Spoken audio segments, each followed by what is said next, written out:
Okay, I think we're ready to go with our panel discussion of the impact on the rule changes that we had in the 2023 season on base running and on pitching.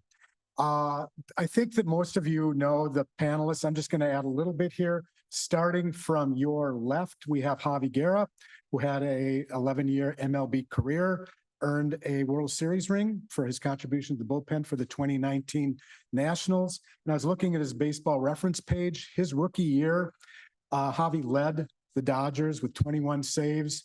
And the moral of that is, if you want to win the Rookie of the Year award, don't break in the same year as Freddie Freeman and Craig Kimbrell. Next to Javy is Vince Gennaro, who I think most of you know, former president of SABR's Board of Directors. He's the author of Diamond Dollars, The Economics of Winning in Baseball, and runs the Diamond Dollars competition at this conference. And I will add that this is sincere. One of the reasons why I am an all access Sirius XM subscriber is to be able to hear his show, which is fantastic, Behind the Numbers Baseball SABR style. And finally, next to him is Eno. In the off season, it is on 5 p.m. Eastern on Saturdays. And then during the season, we're typically on 8 p.m., but that could change this next, when the season debuts. And we are off for 2 weeks now. We're back in 2 weeks. But if you have on demand, you can listen anytime. Yeah. That's what I do. And then Eno Sarris is, I think, a must read with The Athletic. What Eno does that just blows me away is he's not only a phenomenal analyst, he's the Stuff Plus guy, but he's a real live journalist as well. He talks to players and gets their insights as well in synthesizing the information that he brings to The Athletic. So I think this is a great panel. I thought we would start with some of the base running issues, because I think in a way this is a little simpler issue. You know, the popular press made a big thing about the bigger bases, but I think we would all agree that the key difference in base running this year was the disengagement rule, limiting pitchers to stepping off only twice before they had to either pick the player off or get a balk called on them. And that, combined with the base runner's knowledge that every time he's on base, that pitcher's got to come home within 20 seconds, it created an advantage for pitchers. If any of you disagree, we can talk about that. But I think the numbers are 3,503 stolen bases last season, 41% more than the year before, 58% more than 2021. Big increase in stolen bases, but it wasn't something we saw evenly. We had guys like Ronald Acuna Jr., Nico Horner stole a lot more bases than they had the prior year. And yet we had other players, good base stealers from 2022, like John Birdie, Cedric Mullins. Their numbers went down a lot. So my first question to the panel, and I guess we can start with you because you're closest. What do you think accounts for the difference? Were there certain types of players you think who really benefited as base runners from the rule more than others? The amount of time I spent trying to model what would happen before it happened was wasted. Because you just wait and see what happens. I don't know. I thought that we would see the biggest difference with like 3 to 5 stolen bases players, because I thought that the go, no-go line would change so much for them that we would see them, stealing 10 bags where we see other people, at least on a percentage comparison, not like double their stolen base total. But then you have Acuna going out there just going wild. I think the thing that makes it so hard is that when you look at it, team philosophy makes a big difference. In your specific example, Cedric Mullins got hurt. I think, aging and injury is a big part of it, but team philosophy drives a lot of it. Jason Collette does this work where he looks at what teams do in spring training, and it actually ports over how often they try to steal bases in spring training, ports over really quickly and really well to what they do in the regular season. So I think it's a manager effect. It's a team philosophy effect. You'll have a team like the Rangers who have fast players and don't steal bases. And then you'll have a team like the Rays or the Braves that will even push the needle a little bit with some of their slower players and just are aggressive on the base pass. So I think that is that's sort of the missing ingredient is what the teams are thinking themselves. Right. Yeah, I would agree with that, in that I think it's more of a team strategy thing. And, it's interesting to see The success rate too, though, the success rate was up considerably across the board, which I felt like teams were feeling out how this was all going to work in 2023. And I think in 2024, we'll see a significant ramp up because I think teams are getting more comfortable with this. The other thing is some teams in the offseason got whipsawed where they weren't able to make roster adjustments to capitalize on this, right? I mean, a good example, and it's not even necessarily pertaining to just base running, but look how the Yankees last year were so much older. We're really, if you look at the changes the game made, it felt like the Yankees fell behind in that regard. And I think the same could be said for base running for some of the clubs too. So I think what we'll see is we'll see some adjustments. I mean, the Angels had less stolen bases last year than the year before. So did the Giants, a few other teams. The Texas, I believe, did as well. But but that's the kind of thing I think we'll see teams adjust to capitalize on it because they see the value in it. Yeah, let me jump in there because I did some work on this. The number of stolen bases was up about 40% year over year, April, May, June, July, August last season. And the success rate, though, kept climbing. Then in September, we saw the success rate decline to still very high levels, and the number of stolen bases shot up. And so I guess the question is, we ended up the year with an 80% success rate on stolen bases. And roughly, if you look at run expectancy tables and you take into account the number of outs, break even is a little bit south of 75%. So we were way above break even for easily the first time in baseball history. So it would stand to reason that we could attempt more stolen bases, maybe have a lower success rate, and it would still be net positive. But I know there are other considerations that teams might have, injury fears, anything like that, that could, dampen that idea. And so that's my follow-up to what you were just saying, Vince. And Javy, do you have any thoughts about whether we will in fact see more stolen bases, or are there other reasons why teams might be cautious about stepping on the accelerator a little more? I think it is a team-to-team thing. Playing on so many different teams, I think kind of how your style of play has to be. I mean, if you need to be aggressive, you have to. If you have the luxury to sit back, you will. But I think the two throwovers really changed a lot. I think a lot of teams really, once you throw over once, were really cognizant of knowing like, oh man, I shouldn't throw over again or else he's going to get the free go. So I think the runners started taking bigger leads, and I think it created more offense because more guys were quicker minded to go ahead and advance. And I think it's going to be kind of even. I don't know if it'll go much more. I think it's an adjustment period for the year. And I think having seen the numbers go from the minor league the year before, it was pretty similar. I mean, it was drastically overnight. You saw more offense. The shift really, to me, changed more than anything, kind of the way it was played. But that's the way I look at it as a pitcher. I think it's more just limiting the throwovers and then the pitch clock. I think it really creates a chaos right now for the year or the next year, and then it's going to slowly just kind of turn into baseball again. I think it's good for the game. One thing we did see was success rates on third base were 85%. Just phenomenal, just like through the roof. It was like a free base if you were aggressive there. And this is a question I got for you, Javy, is like throwing to second to get a runner is so much harder than throwing to first, right? I mean, can you walk us through like that sort of mechanical process? Like just, you have to do the inside move, you have to spin around, or like, and you're throwing to somebody who's moving. Like, I mean, that's another thought I never even thought about until now, where you're like, okay, how much time do I have? I need to be in sync with my second base or shortstop. yeah, There needs to be a timing mechanism, but I still got to get my sign.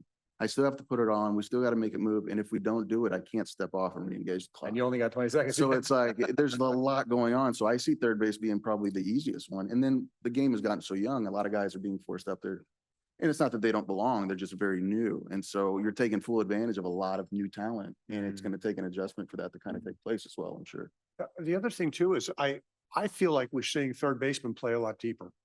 And I think there's more space, and I think it's tougher to time the third baseman getting to the bag than it was 5 years ago. Mm-hmm. So I think there's some defensive positioning things that are actually playing into the base running. Now you would think, well, without the shift, you've got two guys on that side of the infield, so maybe the third baseman will be closer, but they may be closer laterally, but in terms of depth to the base. boy, I mean, we're talking about third basemen are playing places where, you never saw Brooks Robinson play anywhere near where they're playing today. So I think might be a factor. Right. Now, you mentioned that you have to, all the things that have to go through a pitcher's mind within 20 seconds to get the play, to get the ball to the plate. This year, we're going to have 18 seconds. And I think one of the aspects of this, Joe Sheehan, who's going to be on tomorrow's Baseball Prospectus Founders panel, has talked about this, is that just knowing that the guy's got to come to the plate within a certain amount of time is advantageous for the base runner. Do you think that the 18-second, shaving another couple seconds off the clock with runner on base will lead to a meaningful advantage relative to what we saw in 2023? I think without a doubt, anytime you introduce something new, there's a learning curve. And I think there are enough people that let that creep into their mind, and maybe for whatever reason that turns into something, and then they kind of slowly adapt.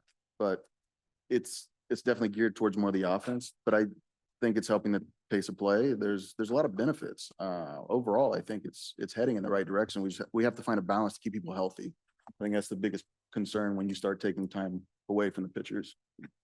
It's only 2 seconds, but it's 10%, right? So it's a significant amount of reduction I'm talking about as it pertains to base running now, and all the other factors as well. Yeah, but for the base runner, it's still just a time frame. It's just like, they don't get the 18 or 20 seconds to run, like it's just a stop. It's a point. I do agree with Javy though, that like, it is more adjustment. So that's more chaos. And so if you're planning as a team, it's harder to do it. But I will say I've been to the camps all week, and I think I've heard about base running at every camp, and not from a offensive standpoint, from a what are we doing about it from a defensive standpoint. What are we practicing the inside move more at second base? Are we really?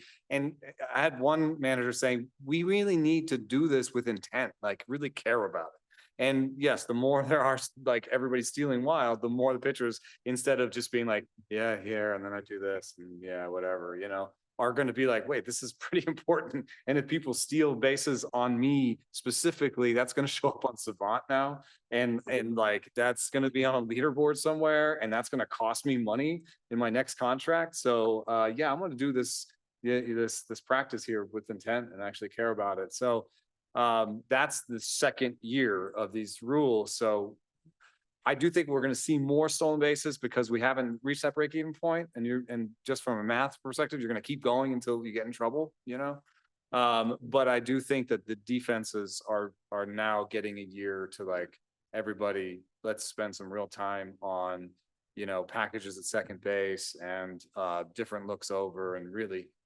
thinking about this with intent.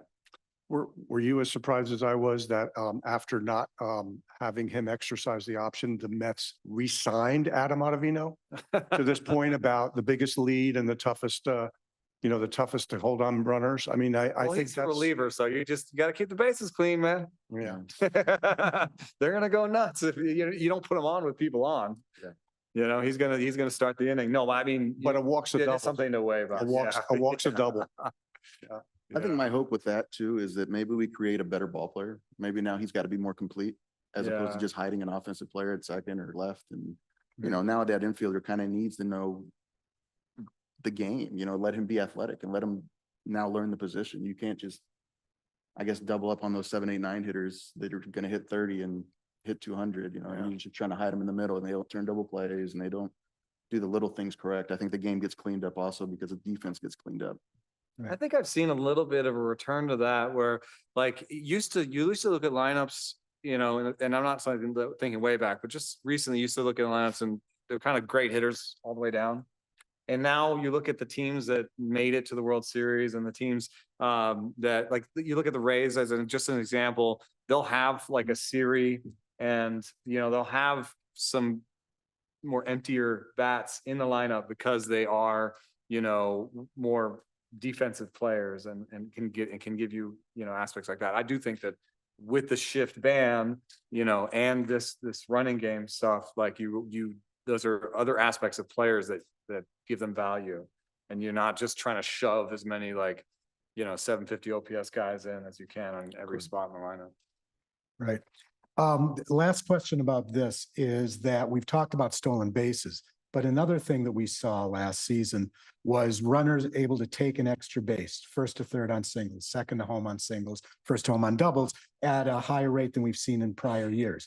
Now, you've suggested that we're kind of we sort of learned how to, base runners were learning over the course of the year how to take advantage of the new rules for stealing bases. Do you expect to see more extra bases taken on base hits this year by the same logic?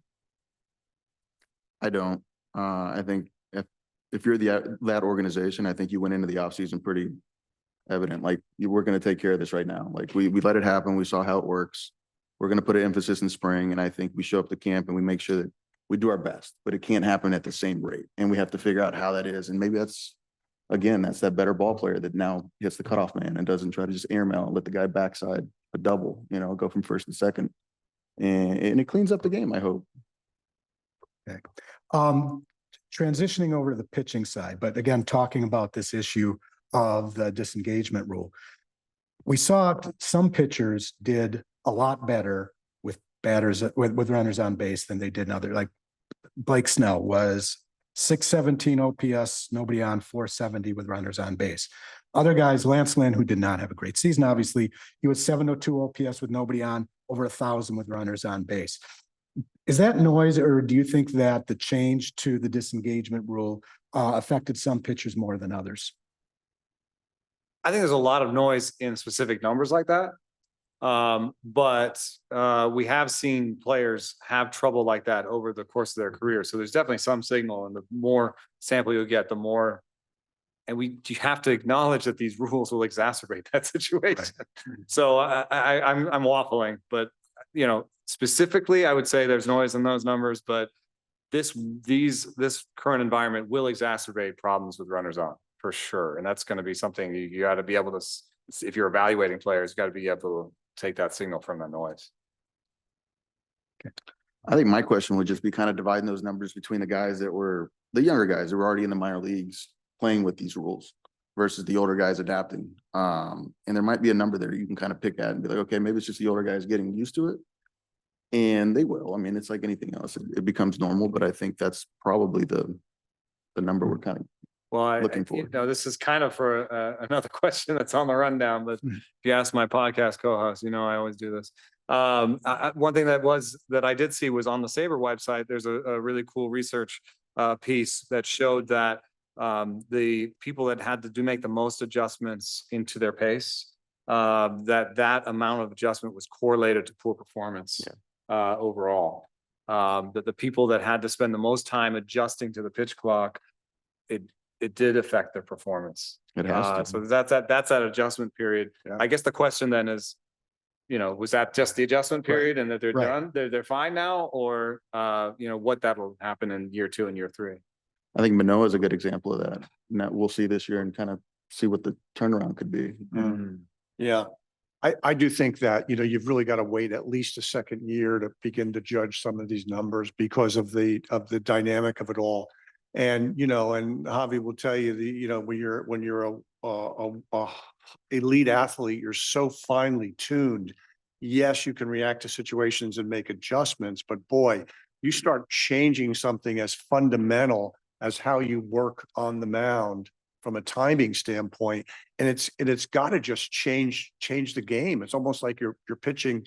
It's like almost like not a different sport, but I mean it's different. It's big time different. We just had on the podcast today Trevor May. When faced with a pitch clock, he thought in spring training this is no problem. I'm fine with this. And then when it came to getting outs in an actual game, mm-hmm, he had like a nervous breakdown. Because of the clock. He actually took time off and needed a mental health break, and had to, when he came back, he said that it's interesting, the types of things that we will see to adjust for this are not what you might expect. So he said when he came back, he had his catcher give him one target. And he said, let's just take the target out of this whole thing. I don't have much time. Yeah. I'm running out of time. I just want you to, it's the same target, high and tight to righties every time. That's something that we're going to just do one target. And I have 3 pitches. So, let's just get that pitch as I'm walking to the mound. So some people are now doing the pitch conversation with PitchCom and getting it before so when they stand on the mound, they no longer have to get the target and they no longer have to get the pitch. They can just throw the ball. And those are just interesting ways that people are going to deal with it. But it also speaks to the kind of secondary kind of emotional Right. effect of the pitch clock. And it's just more stress, more stress. You're a pitcher on the mound. Everyone's looking at you. You got to get this out. And there's also this clock. Well, you know, it's suggesting that there may be a new set of competencies to be successful in today's game than there were even 5 or 6 or 7 years ago.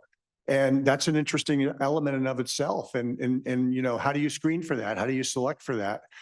It's no longer about maybe what raw talent. Well, we could work with that person and develop them. Well, can they process at the pace that they need to process?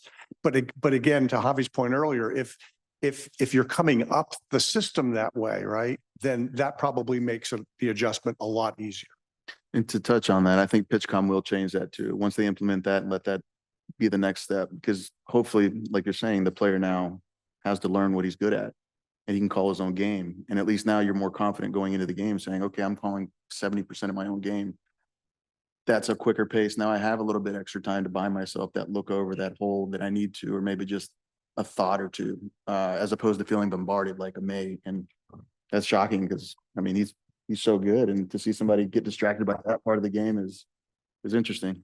You know, on the flip side of it, go back to 2022 and think of Chris Bassett. Okay. He had a record that year for a minute and 9 seconds between pitches. And so now I felt like when the Mets didn't re-sign him and he ended up going to Toronto, I felt like, wow, what a risk that is on Toronto's part, right? Well, you know what? I think he went to calling his own pitches, if I'm not mistaken. I don't know if you know, but that he adjusted magnificently to that whole thing when I thought he'd be the last guy who could adjust. So, you know, it's really hard to tell sometimes.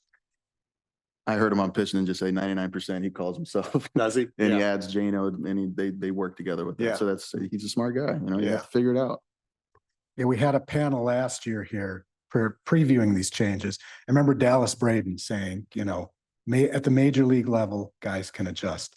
But, you know, to your point, Vince, saying we need a couple years to really suss out what's going on.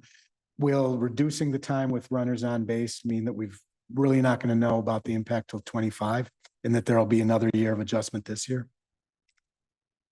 I mean, I don't know, because I think the big change is having a 20-second clock with runners on base. So the next change is definitely just a minor change, but I don't want to make it insignificant, but I don't know. I mean, we'll have to see. I mean, I think, you know, you're not going to see the Blake Snell numbers again.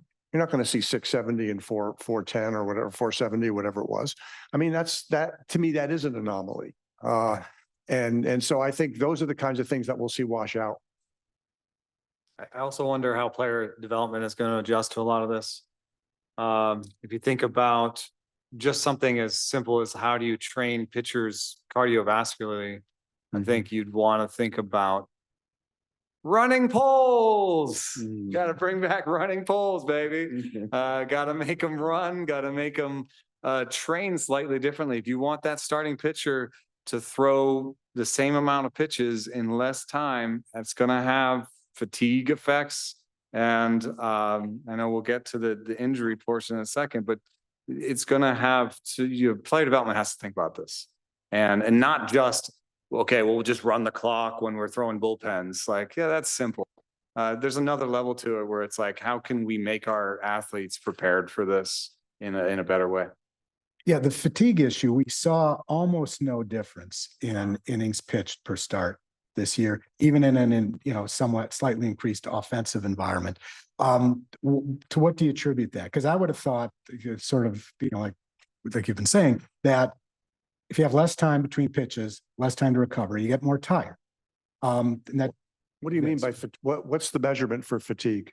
I guess not being able to stay in the game as long. Batter's phased or pitcher's tone. Okay, well, that's like that's the ultimate.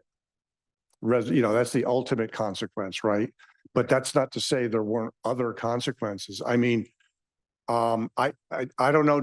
Have we looked at the velocity numbers of, consecutive fastballs in the same batter, particularly with no runners on base when there's a 15-second, and what the velocity, was there any decline in velo? And if so, how did, so there's some things that I'm not convinced yet because I haven't seen the data, and it's, my fault for not looking at it, I guess, or trying to dig, but I don't know about the fatigue factor. I think we're close with wearable tech. It's just getting over the hump of the assumption the team's going to use it negatively. I think if players can get on board and start really just understanding what's happening and what their body's telling them when it's happening, I think that might be the key, because you can dive into it on the spot and be like, look, you were wearing this and you were pitching and your heart rate went here when the guy got to third. It sits right here when the guy's not on base.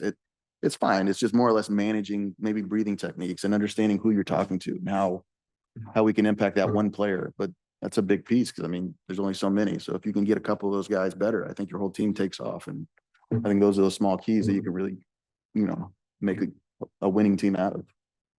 Yeah, I really struggle with this because I think that the baseball player's intent is a big part of it, because you're saying that basically the amount that they stayed in the games is the same. Like, the baseball player wants to stay in the game as long as possible. The pitcher wants to stay in the game as long as possible. And there's a certain amount of intent that he can go through in order to get there, right? But that may still have ramifications. He might be more fatigued. Like, we don't have a perfect measure of fatigue on them in the moment. And yes, with wearable tech, we could get there, but we're probably never going to get that in games because of ramifications for MLBPA and for data ownership. Maybe. I don't think we'll get there, but soccer is doing it. Yes. Soccer's got wearable tech on the boots in the games.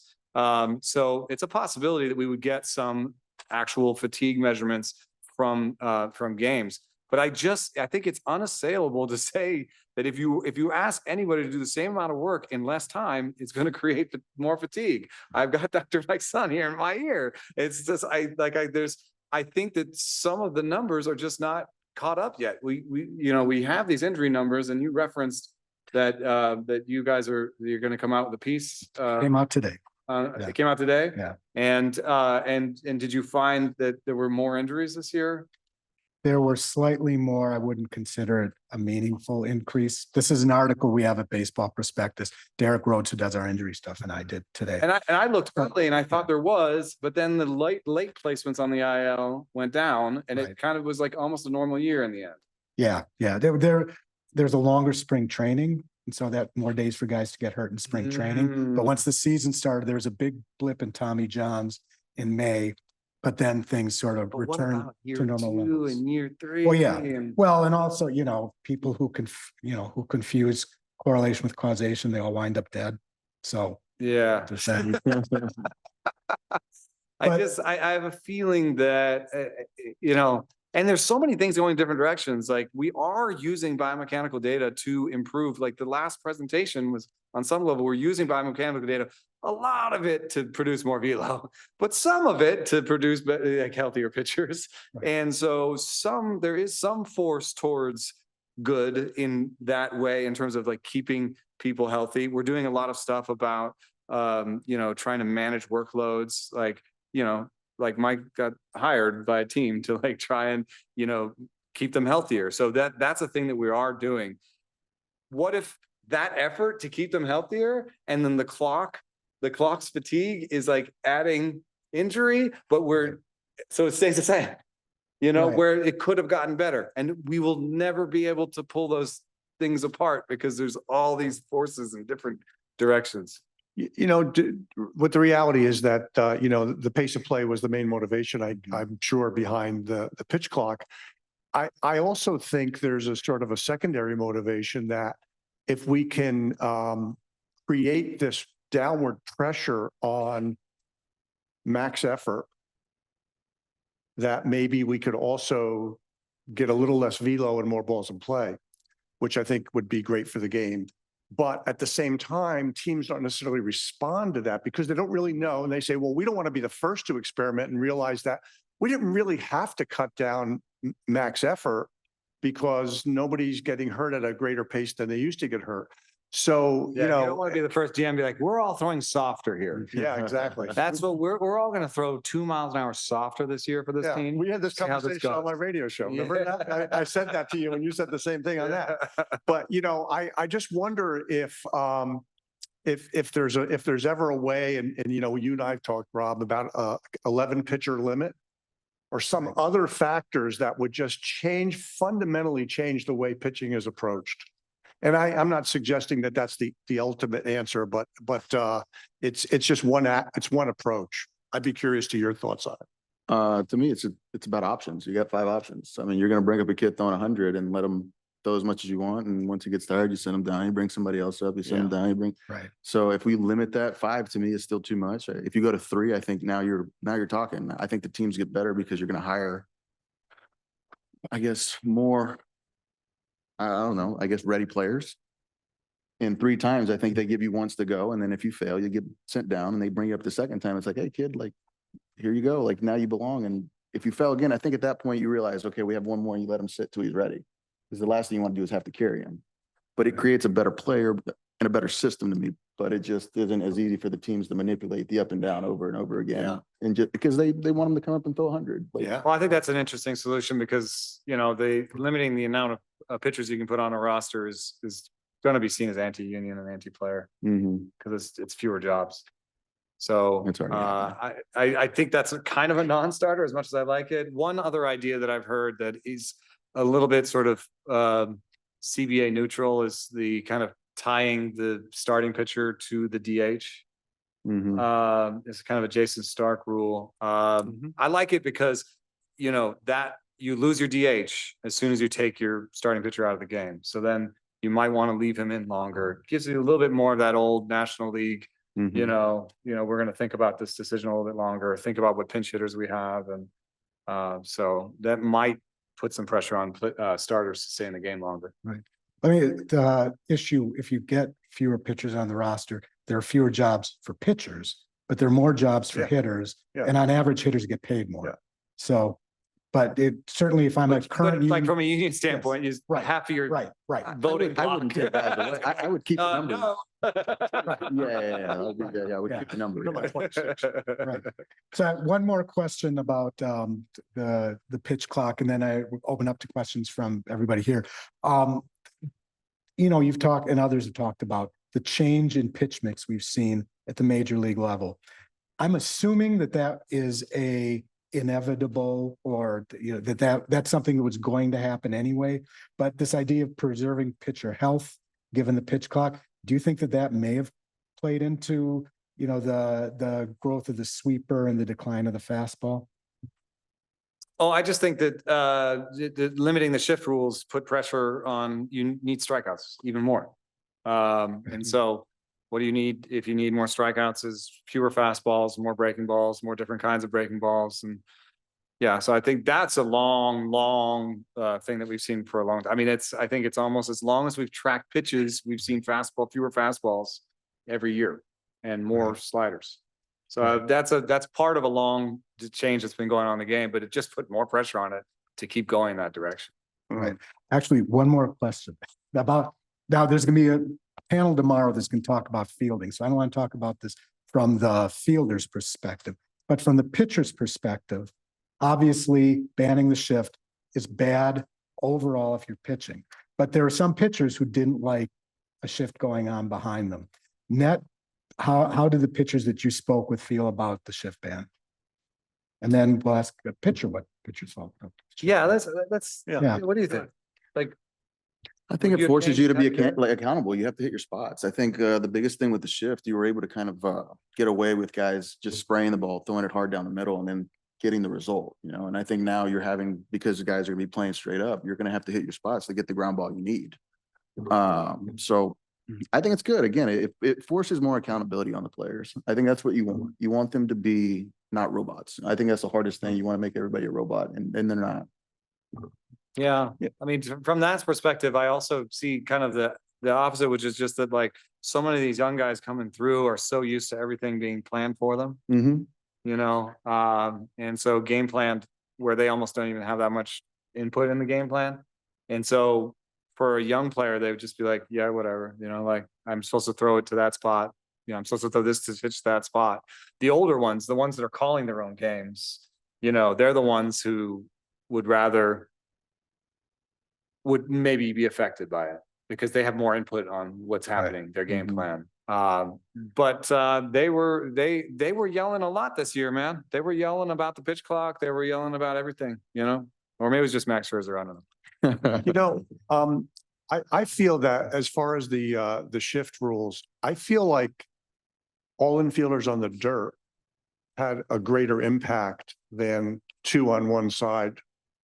I mean, certainly that had an impact as well, but taking that short right fielder away, I think had the bigger, it feels like it had the bigger impact. I don't know. I've never seen a study to look at that, but we don't talk about that as much as we talk about the 2 and 2 versus the 3 and 1 on each side of the second base. But I do think that's big. I think it was like a 4% rate, hard hit ball outs that went down. Yeah. Yeah, off the lefty, because it's typically a lefty you're Yeah, doing it to. It's yeah. always the power lefty that wants to get big and pull something through the hole. Right. So again, hopefully now they're not taking a 2-0 swing on an 0-2, fastball. Yeah. We have looked, I know, and I've seen some stuff at Baseball Prospectus too, of like, changes in pitch mix, but due to count, but I always wonder if there's so much noise in basically how much agency the pitcher has. Right.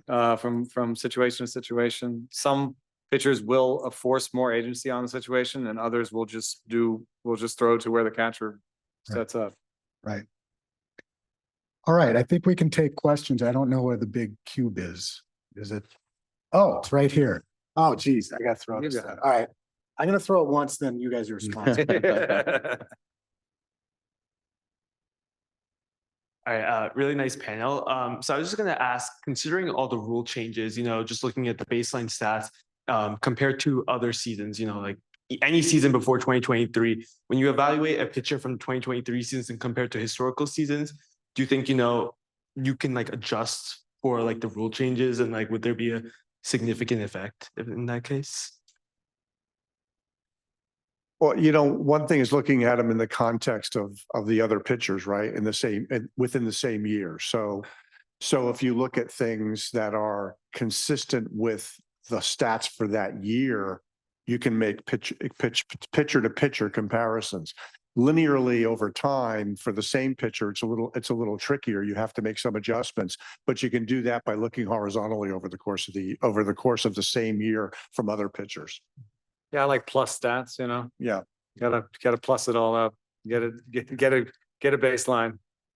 Yeah. Yeah, I think I've done a lot of historical data stuff. I think the most difficult aspect of normalizing what happened this year is going to be what we talked about first. It's going to be the stolen base numbers. So because they were so much higher that, comparisons to prior years are going to be tough. But, if you look back, the comparisons of the hitting environment in 1969, when they lowered the mound and added 4 expansion teams versus 68, we kind of take those for granted as well. Well, I have a question for you. Isn't it true that although it was maybe I think it is the biggest, year-to-year explosion in stolen bases, didn't it like only bring us back to like the late 90s or something? Yeah. Like, People said it's like watching baseball in the 80s.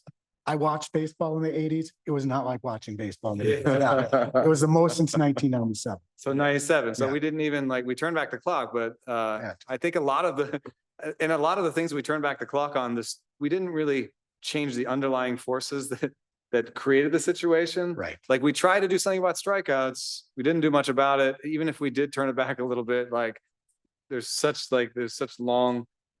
Once they get back to 75%, they're just going to be fewer and fewer stolen bases again. Yeah. Yeah. Yeah, since UZR and DRS were Yamamoto. dependent on positions, where their starting positions are, has the banning of the shift brought more validity to those numbers? I'm going to say save that question for tomorrow morning's defense panel because they got some. That's okay. No, that's a great one. Yeah. Yeah. Defensive stats are hard, and I Right. mostly just say for someone else. Yeah, so there was discussion about like as it pertains to the pitch clock, fatigue, and, can pitchers go as many innings as they used to? I'm kind of concerned, or I'm kind of wondering if there's any concern for starting pitchers on if like their value is being undermined by the pitch clock, if they can't go as many innings as they used to. I don't believe so. I think everyone knows kind of what that starter is. Is he a five inning guy, and that's all we're waiting for? And then we plan for that before the game. You have your exceptions. Those are the elite guys. Those are the 10% of the league. If they go 9, they go 9. They're not going to let you take the ball out. So I don't really see so. I would argue their value is being undermined by the development process. I was going to say player development. Okay, I mean, that's what's undermining it. It's basically pitchers are being groomed to pitch a limited number of innings at max effort. And there's a little bit of a myth, not entirely, but a little bit of a myth about third time through the order. There is a third time through the order penalty. It's a bit, you have to adjust for which batting order positions you face. When you go through the order 2 times, you face 1 through 9. When you go through a third time, you might face 1, 2, 3 or 1, 2, 3, 4. But make it all the way to the 9. Yeah, but the other aspect is, I remember Ron Darling saying one day when we were on MLB Network, he said, I would never show Mike Schmidt a pitch in the first inning with 2 outs and nobody on, because I needed that pitch in the 7th inning or 8th inning when there was runners on base to get him out. That's, I mean, we see a little bit of that today. Don't get me wrong. I'm not saying every pitcher unloads his full arsenal in the first inning, but we don't see the mindset of conservation of energy, conservation of pitches, a go deep in the game strategy. It's just not part of the game today. So, and I think that's all part of that's a conscious strategy by clubs. And I don't think it's a physical human trait. I just think the game has changed. And are there economic reasons for it? I'm not even sure there are, but strikeouts. Yeah. Okay. I guess That's the best thing you can do as a pitcher, and we're going to optimize for strikeouts. The weirdest thing that I think is I sort for AAA starters. I'm looking for starters in AAA, and I sort for pitches by appearance, and I'm looking for starters, and I have to set the level at 50 pitches per appearance to get any number of starters. Wow. And the maximum that I get are like, there'll be 2 guys who have 86 pitches per appearance. And some of that's part of it because AAA is transient and like, you don't really sit a guy there for a long time. And so maybe it's a sample issue. But what I've seen is, I think the idea is we're going to save these bullets on these young arms, and we're going to treat them like they're stretching out. In the spring, we're seeing them stretch out. They stretch out, they have 2 innings, 3 innings, and then they do the 3 innings, 4 innings, and they get ready for the season. I think the teams are looking at this from A ball up, and they're saying, okay, like if our starter comes out of A ball and can throw 60 innings per appearance, that's fine. And he's going to go to AA, and we're happy if he gets 70 innings per appearance as a starter in that next level. And what we're doing is we're conserving pitches. We're not going to have them blow out. We're saving bullets. But I question if that's necessarily the right strategy, because they're not getting a lot of practice throwing 80 or 100 pitches per appearance. Now, I'm not saying this is the same for every team. Different teams have different strategies on this, but I think it's something that you should sit down and think about with your whole team, is how many pitches are our guys going to throw in the minor leagues? How many are starters going to throw in the minor leagues? And should we get them prepared to go deeper into games? If you start announcing this rule as DA switch or whatever, then you'll see teams, tighten up and be like, okay, now we need to really maybe push the innings a little bit and get people ready to throw some innings. Can you get it over back there? And I'm while you're doing that, let me just add, when Vince was talking about the third time through the order penalty, hang out for my presentation tomorrow afternoon. I'm going to be talking about exactly the things he was mentioning there. There you go. Okay, go ahead. All right. Great discussion. Really enjoyed it. Obviously, the rule changes reinvigorated the running game, brought stolen bases back. We talked about the number of stolen bases and the success rate, 80%, 85% of third base. At what point does this become too much of a good thing, where stolen bases almost become too easy and everyone's kind of running wild? Is there a risk that at that success rate is too high, that pendulum swung too far, too much running? No, I think the fans want offense. I think if you can't control it, that's kind of on you as a pitcher. You got to find a way to figure that out. It is the antidote for lack of balls in play, right? So at least there's something else going on. There's something else going on. It may not be a ball in play, but it's a base advance or an attempted advance of the base. I heard this argument with pitchers hitting actually. That yes, they sucked and they were terrible at it. Oh, I'm sorry. Forgot for a second. I mean, you probably weren't a good batter. No. I walked once. But everyone really remembers Bartolo's homers and stuff, you know, and that we lost that sort of singular moment where the improbable happened. But it's gone, and I think it's fine. Yeah. Speaking. I have a follow-up on that. Why didn't they run wild? When you first heard this, and we had many discussions about it, and I remember talking to people at MLB, Raul Ibanez and others said, do you have concerns that, you know, when I first heard the 2 disengagement rule, I thought this could be a mess. Like, wouldn't they just exploit this to the fullest? And they all said, yeah, we have real concerns, and it didn't happen. Why do you think that didn't happen? Well, 40%'s a lot. I think baseball is naturally a conservative sport, and it's not going to, you know, and 40% is huge, actually. 40% of what? Increase in stolen bases. From nothing, right? And that's what we're talking about, right? It's nowhere near 1987 levels. Right. And here's a totally artificial thing being placed into the game, which you don't like, but it was like, okay, this might spur it. But I had many conversations. How I want you to weigh in. Like I thought this is like, it's almost an unfair thing to do to a pitcher to say you get 2 and then that's it. I'd be willing to bet it's the coaching. Like when I first came into the league, it was a big emphasis. You had that first base coach who was really good at stealing bases, and he taught that. And it was like, it was put in your head. I remember D. Gordon sitting there all day with Davey Lopez, and it was just, he had to learn how to do it. And I think we probably got away from it. And I think the good teams adapted and they took full advantage. And I think now every team's like, well, I have to adapt and I better take advantage.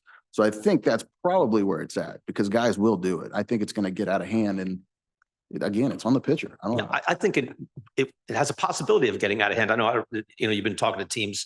I would think the point of emphasis would be you must have him throw over, force him to throw over once. At the very least, you get a guy on base. Well, you know, also to your point, how many times do we see 2 tosses over there and then not a follow-up steal? Nope.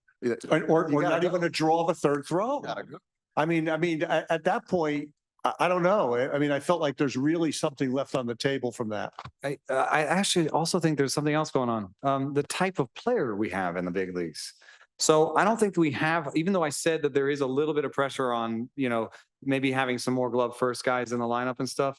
In the 70s and 80s, we had like 3 or 4 of those guys per team that were pretty empty bats, but you know, they're there for their glove or they're there for their legs, right? We don't really do that anymore. And so the kind of guys that steal bases, a lot of them are our stars. They are our youngest players. They are Ronald Acuna Jr. And some teams will be, please don't steal. Yeah. Please don't steal. You're our 3-hitter. You're our center fielder.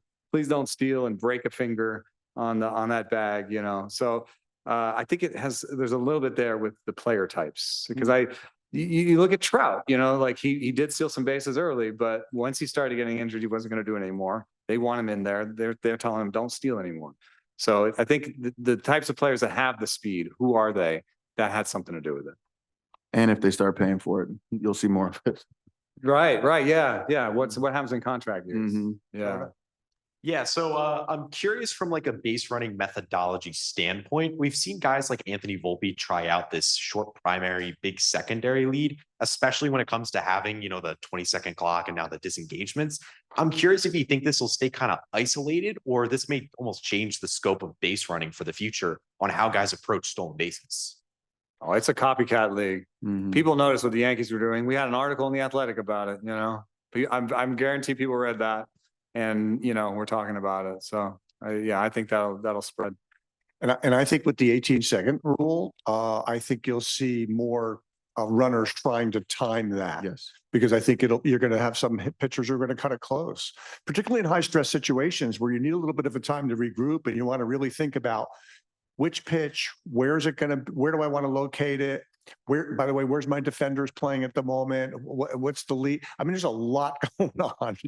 You would know about it. You had to deal with all that stuff, but that's a lot in 18 seconds. So I could just see some people timing it out and having that be a new skill they running at practice. 16, you know, Yeah, just start yeah. running at 16. Yeah. Or start running at 17. They're gonna throw that ball on the ground or throw that to home, or like, it's gonna mess them up somehow. I'd be curious how the environments help, like, hurt that too. Like if it's raining out or, because now you have wet cleats, you got to hurry up. You're trying to it just adds another element. It's wet in your hands. You're trying to get the rosin bag. You're trying to hurry up and dry your hand. It's like, it's cutting into that time. And I'd be curious to see those numbers. I love this complexity though. I mean, it's complexity, but I think it also brings more possibility, more engagement, more excitement for fans. I mean, it's tougher to be a player for sure. But I think it's exciting. Ooh, Nice throw. First down. Hi, I'm wondering, given all the risk that stolen bases present, do you think teams are already or will soon be changing what they're looking for in catchers? And in particular, what I'm talking about is emphasis on defense, but more importantly, emphasis on throwing arm and getting rid of the ball as quickly as possible. Because while it is the pitchers that allow stolen bases, a catcher can at least help in that process. I wonder what the actual spread is. I think, I've read some stupid thing that X school could fill its school with 1600s or whatever. Like, I feel like maybe every team can find one catcher that has like a good enough pop time. Maybe I'm wrong about that. I just don't know that you would separate yourself and make yourself a starting catcher in the big leagues via your pop time. Not anymore. That's what I'm saying. You've got a couple serious catcher nerds on the fielding panel tomorrow morning, and I guarantee they'll get into that too. I have a question for Javy, and then all of your reactions. So when you're pitching and you're in a high leverage situation and you're on the road and the fans are really raucous, how does that make a difference? And the second follow-up is like maybe a study on, the fan noise versus no fan noise when you have a runner on, does it distract the pitcher? For me, no. I mean, I always felt like you don't even hear it when you're locked in. It's just you and a glove. But can it be an issue? I bet it has. I think overall, I wear a whoop when I played, and I'd put it around my ankle, and I'd watch the data after the game, and I would see kind of the spikes here and there. When I was warming up in the bullpen, when I was out there on the field, it always went up. So maybe it was just normal to me at that point. I'd done it so long, so it didn't necessarily feel like it went up, but probably it did. I think it's just getting a baseline of knowing. For instance, I used to dip tobacco, and we did it, and I put a tobacco in, and day to day performance went down. Like everything on the whoop went down, and it's interesting how you would think that would be so small and minuscule, but that could affect performance if you do something like that. And that's the kind of stuff that fascinates me, but I don't think so, not for myself. What about those cardboard cutouts in 2020 during COVID? Huh? They freak you out a little bit or what? My son and the dog. No, I think we're also doing stuff to mitigate it, like the pitch comm, like, there's stuff that will be more direct, and you don't have to, like, we don't have that many audio signs, so it's like, you're not really listening. I loved it when it was loud. I was the opposite. I wanted I loved the road more than I loved at home, because I wanted to come in and be in the moment and have the place go crazy. And that I found peace in it. I think that's something weird, but They are it's hard to louder find when that. they're batting, huh? Yes. That's unfair. It's a big moment. There's some folks up there. Upward toss. Oh, Intercept. assist.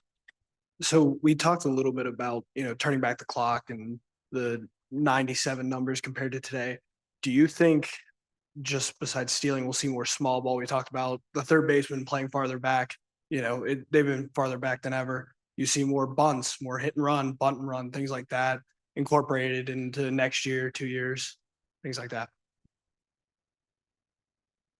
I don't know those specific examples, because we've gone away from them so much, and there's not a specific rule where I'm like, oh yeah, that makes that a better idea. Like a bunt, I guess the shift, but No, I'm not sure. I'm not sure of those as examples. Maybe a hit and run, but with the strikeout explosion, you're like really depending. You'd have to have like a hitter at the plate that you're pretty sure could make that contact. So that's why I think part of why the hit and run's gone by. Like it's not just the stolen base part of it; it's the hitting part of it. You know, when you start talking about bunting for base hits, I don't think you're going to see very many hitters convert to be able to bunt for base hits. I mean, I think this is something you either come up doing. And I think if there was a systemic change in the game where that became something that we started to see in high schools and colleges and then the minors, then you could see the bunting for base hits increase in games. I think you'll see it very, situationally on occasion, but I don't think it'll be a wave.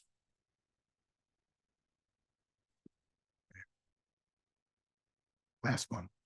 So one things that you mentioned was how different players react to these rule changes. And I'm just wondering, how would you say the MLBPA reacts to analytics and how it changes the game currently and how it will impact it going forward?